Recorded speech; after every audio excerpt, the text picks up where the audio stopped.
మహిళా parliamentary steering committee చైర్పర్సన్గా నియమించారు. 2 ఏళ్ల పాటు పదవిలో కొనసాగనున్నారు ఈ రాజమండ్రి ఎంపీ గారు. నేడు లోక్సభ స్పీకర్ కార్యాలయం నుంచి ఆమెకు ఉత్తర్వులు అందనున్నాయి. ఎంపీ పురంధేశ్వరికి కీలక బాధ్యతలను అప్పగింపారు. కామన్వెల్త్ మహిళా పార్లమెంటరీ స్టీరింగ్ కమిటీ చైర్పర్సన్గా ఆమెను నియమించారు. 2 ఏళ్ల పాటు ఈ పదవిలో కొనసాగనున్నారు ఆమె. ఇవాళ లోక్సభ స్పీకర్ కార్యాలయం నుంచి ఉత్తర్వులు అందుకోనున్నారు రాజమండ్రి ఎంపీ.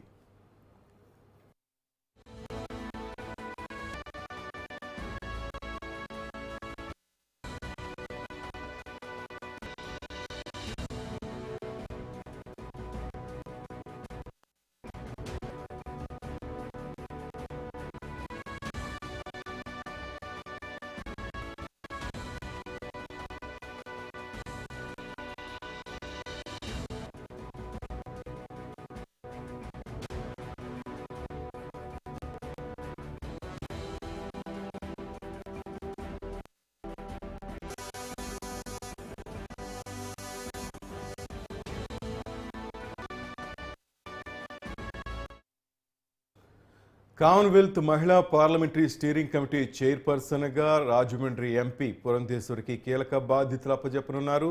2 ఏళ్ల పాటు ఈ పదవిలో ఆమె కొనసాగనున్నారు. ఇవాళ లోక్సభ స్పీకర్ కార్యాలయం నుంచి ఆమెకు ఉత్తర్వులు అందనున్నాయి.